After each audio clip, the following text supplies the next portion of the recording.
Good afternoon, this is Jeff with Sewer Tech Northwest. We are at property address 15894 Altona Lane here in Oregon City. I describe everything as if you are standing in the street facing the front door or the front of the house in general.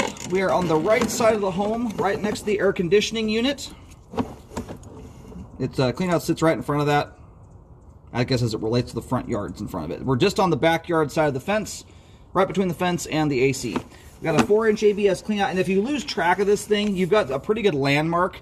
The cleanout sits it's just offset to it by about 6 inches to the right of the hose bib and about 2 feet or so out from the house. It's pretty flush to the dirt, and it's one that could get buried pretty easily. Anyway, we're going to check the overall condition and serviceability of the sanitary sewer line. Waters are running. We're going to zero out here at the base of the cleanout. Off we go. And you've got another cleanout out front. It's very deceiving. It's to the right of the front doorway. It's where you would also expect a sewer line to come out. In fact, it's more commonplace than where this one is.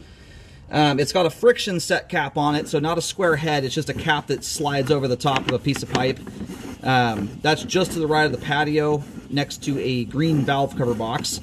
I knocked on that with my cap, or my wrench, and also opened it. It's bone dry inside. And when I knocked on it, it sounds like it's echoing to the downspout. So what that likely is there, it's a two-way cleanout, but what it looks like is a storm system access, and likely the line, probably the low point drain coming out of the crawl space. You don't typically get a two-way access for low point and for storm, but it's a very nice thing to have. Two-way cleanout access is always better than directional. It's just allows you to service more stuff from the outside of the house without having to go inside. Looks like we had another clean out there. We may end up having a fairly long sewer line. Typically, you do not have a secondary clean out unless you have a very long line. By code, you need them every 100 feet.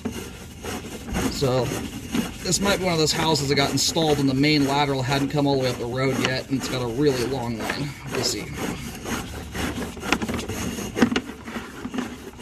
Because of that, we're going to keep things kind of zipping along here to keep momentum up as best we can. And we've gone through a couple low spots, but so far very minor. They're hardly worth talking about. They're so tiny. And you can barely see them even with water running. By the time we drain the line out, those areas are going to... Oh, I'd be surprised if there's any more than a 1/16 of an inch of standing water in them. I've been doing this 13 years. I've cambered almost 25,000 sewer lines at this point. And years ago, I developed my 5-foot belly rule with an inch of water. So just for reference, I don't even consider repairs on bellies, especially in plastic sewer pipes that are very smooth pipe walls that mitigate most buildup, until you have at least an inch of water that's static with no water running at all for a minimum of 5 feet. And I very rarely recommend repairs on bellies like that in plastic sewer lines, even when they're up close to the home. The reality is that most of these standing water issues, whether they manifest themselves or not, come down to how the homeowner treats the line.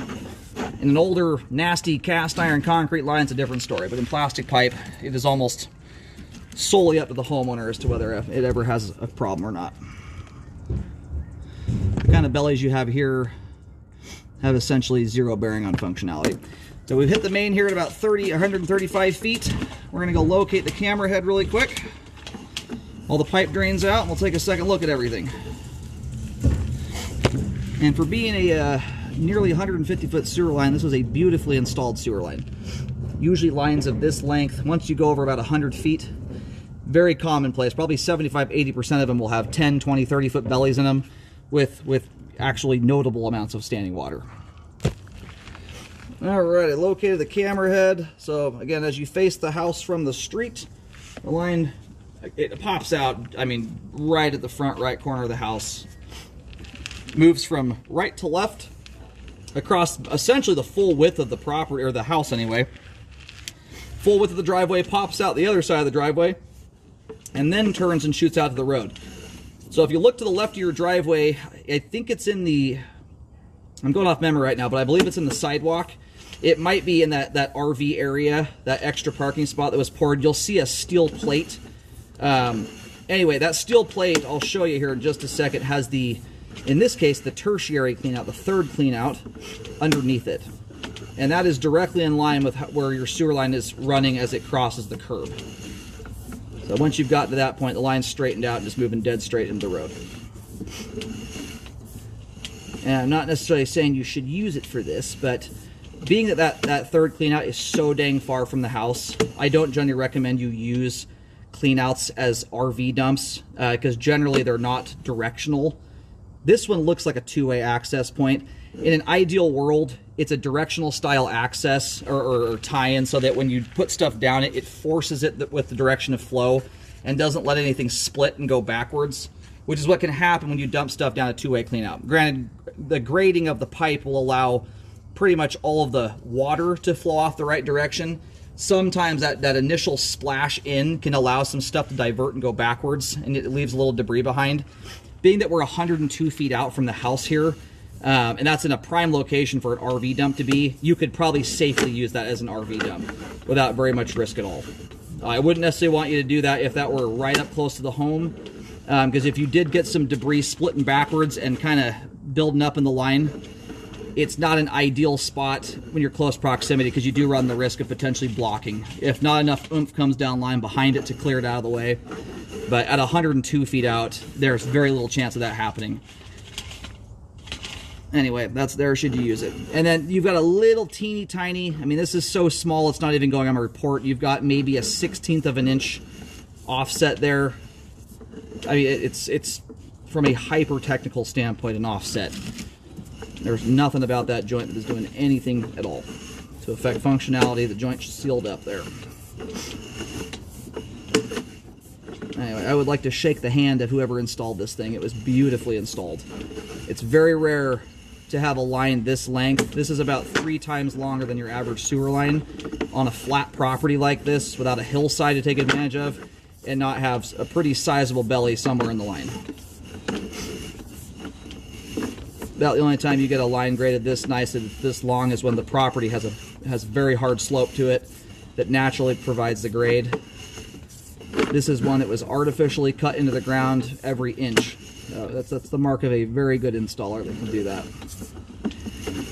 And my guess, the line goes this far out of its way to get to the main. If it just did a dead straight shot to the street, we'd be at least half the distance we just ran there. When this development was going in, my guess is the main lateral did not come all the way up to the end of the street yet. And so that was just that was the best shot they could get at it. Anyway, I'll at least talk about it on the report. I don't like to legitimize standing water like this on a report. You've got some very sporadic, extremely minor standing water. I haven't seen any of it even exceed even a 32nd of an inch. So I'll at least talk about it on video here, but anyway, you've got some very minor standing water in a few places throughout. None of it is doing anything to affect functionality. We're in a little bit right now. The only thing you would ever consistently get hanging up in standing water that minor, and it'll build up anywhere in the line, but is putting a lot of cooking oil and grease down the line. If you put a lot of fats down the pipe, that stuff will build up anywhere in the line once it cools down and hardens up. But it especially will concentrate around standing water because it hardens up quicker hitting that water, and it kind of floats to the top of it. You see a little bit more of that with more notable standing water. This stuff is so minor, I'm not sure you'd hardly see any difference at all. But this is a fantastic example of how to treat your sewer line. Whoever's living here I don't think they put a drop of bacon grease down this thing ever. It is spotless clean. You can probably tell by the sound of my voice I'm pretty excited about this line. It's a guy who's cambered almost 2 million feet of sewer pipe. This is a rare thing to see. Not only does the line look fantastic, but the homeowners have kept it super clean. So we're going backwards right now. You've got a little bit of standing water as we go back into the house here. So that dissipates, and then everything beyond this point is exposed piping in the crawl space. I don't really get into that. The home inspector looks at that stuff with their eyeballs. You don't need a camera for that. We'll pull back here and look at the depth. But the only buildup whatsoever that's in this, and it's not something that should go down your line, is eggshells. Eggshells are one of those things that not a lot of people think about. They just throw them in the disposal, blend them up, and call it a day. It's a bigger deal when you've got like households that put a lot of cooking oil and grease down the line. When you get that conjunction of lots of grease buildup and eggshells which get stuck to it, you just get this gnarly, nasty, sticky, jagged junk that snags stuff as it comes through the pipe. Not a great combo, but eggshells, for whatever reason, I haven't figured it out why. My assumption is they're kind of dense, like gold is, where it just sinks to the bottom of water. You can run a jetter, a hydrojetter through a line, very high power pressure water cleaning system. It will blast absolutely everything out of a line, and it will often leave little bits of eggshells behind. The standing water you've got here, at its worst point, you are just barely to the bottom of my camera lens. You've got a little bit more than a 1/4 inch. You're somewhere between a 1/4 and a 1/2 inch of standing water here, which is very minor. This is not a belly I'd recommend fixing. This is the kind of belly that you would only ever develop a blockage in something like that is if the homeowner was really helping things along by, you know, flushing humongous amounts of stuff down the pipe at one time and doing it on a consistent basis. So from about 2 to 6 feet here, you're holding somewhere between a 1/4 and a 1/2 inch. It's not at a 1/2 of an inch. You're just barely over a 1/4 inch of water there. And with so little buildup in the line, I couldn't recommend $5 in drain cleaning. I mostly point the eggshells out. Most homes do not live this clean. I'm not going to beat up anyone for putting some cooking oil down the line every now and then. Eggshells are something you really want to keep out of the pipe. They build up in your P-trap first and foremost, that U-bend in the sink. Underneath, you know, if you open the cabinet up, you see the U-bend that always has water in it. It's a gas trap preventing sewer gas from venting into the house. Anyway, eggshells that go through the line, especially when generally there's a little bit more grease going down the pipe, will build up in those traps like crazy. It's a very easy spot to develop a blockage. So it's something you want to keep grease from going down the line, but especially eggshells, it will often get caught up in the standing water and grease if it goes down the line. And then when your dishwasher discharges 5 gallons a minute through that puppy, you get a geyser shooting out of your sink. So keep the grease out, the eggshells out, and you're going to be a happy camper here. We have good flow end to end. All the pipe we just scoped there is in good condition and by and large spotless clean. The belly I've already talked about there from 2 to 6 feet is far too minor in my opinion to require repairs. There's no reason to go messing around with that.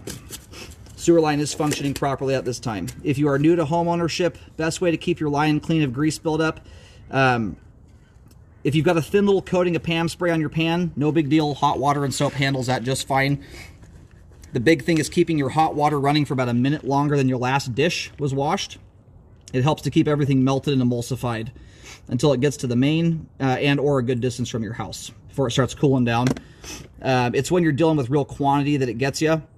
If you've got enough on your pans, when the pans are hot or warm, if you're to turn that pan sideways and it runs off the pan in beads or worse, that's when you want to do something about it. Let the pan cool down, wipe it out with a paper towel, or pour the grease or fats into a jar.